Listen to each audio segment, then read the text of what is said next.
तुम्हारी प्रजा की तरह हम भी देखना चाहते हैं कि इस प्रतियोगिता को कौन जीतेगा। आरंभ किया जाए। इस प्रतियोगिता से पहले प्रजा के सामने आपको कुछ और बातें भी बतानी होगी महाराज। वो क्या है? आपके बाद इस सिंहासन पर बैठने वाला अगला कौन होगा? ये आप क्या कह रहे हैं सेनापति जी? राजा के बाद इस सिंहासन और राज्य की अधिकारी इनकी पुत्री राजकुमारी मैत्रा ही होगी।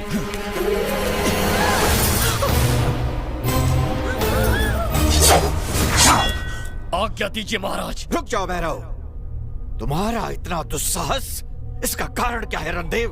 कारण है महाराज, ये इस राज्य को संभालेंगी जो स्वयं पर मुसीबत आते ही आंख बंद करके अपना बदन ढक ले। वो क्या तलवार उठाएंगी? जिसमें आत्मरक्षा करने की ताकत ही ना हो, वो इस राज्य की रक्षा कैसे करेगा महाराज? हमारी सीमा पर शेर खान डेरा डालकर बैठा हुआ है, हमारी प्रजा डरी हुई है, थर थर कांप रही है। ऐसी स्थिति में प्रतियोगिता होनी चाहिए, ये जानने के लिए नहीं कि राजकुमारी के लिए अच्छा पति कौन है, बल्कि ये जानने के लिए कि अधिक साहसी कौन है। ये जानना भी अधिक आवश्यक है महाराज कि सिंहासन का उत्तराधिकारी कौन होगा।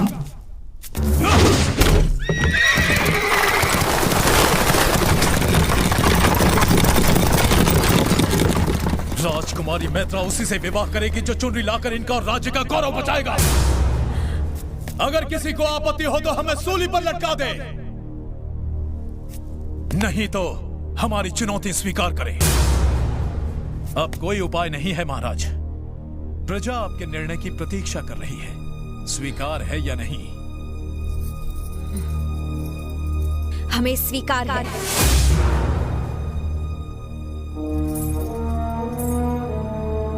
परंतु एक शर्त हमारी भी है। क्या है वो? जो भी पराजित होगा वो ये राज्य छोड़कर जाएगा। क्या बात है, हमें हराएंगी, राज्य से बाहर निकालेंगी और विवाह उससे? वो यहाँ जीवित लौटेगा तब ना। किंतु मैं इन्हें यहाँ जीवित लेकर आऊंगा राजकुमारी। आप अपनी आंखों से देखिएगा, जब शर्म के मारे ये इस राज्य को छोड़कर जाएंगे तो लोग इन पर थूकेंगे।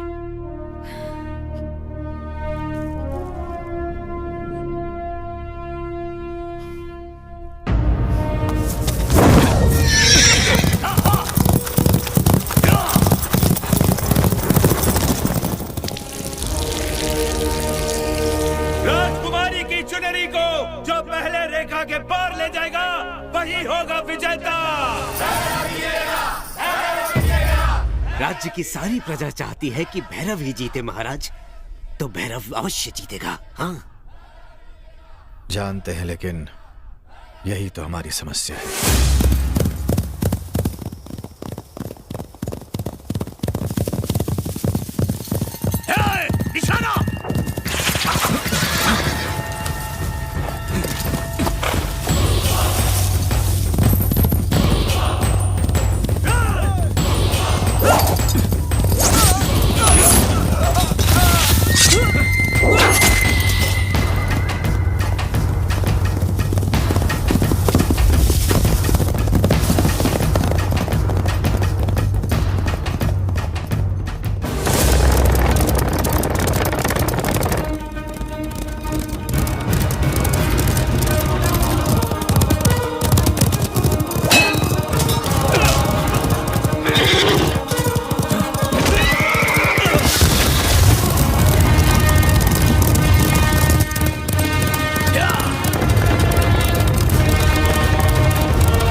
तेरा शरीर जितना मजबूत है, दिल उतना ही कमजोर। अब क्या करेगा? चक्रव्यूह में फंस गया तू। अब तू घोड़ों के प्राण बचाएगा या राजकुमारी की आन? निर्णय तेरे हाथ में है।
राजकुमारी का सम्मान बचाना है।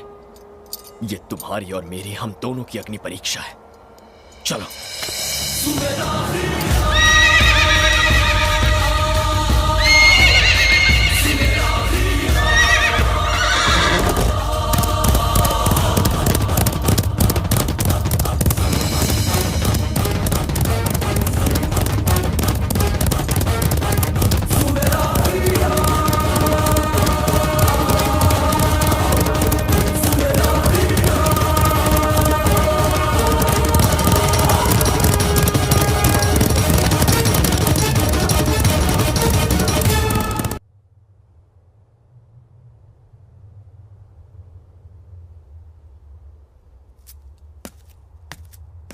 वो आ रहे हैं।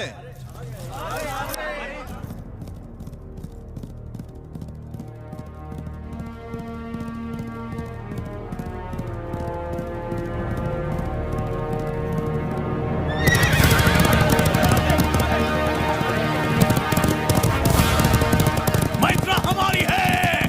चुनरी तो सेनापति के हाथ में है, पर जीतेंगे भैरव ही।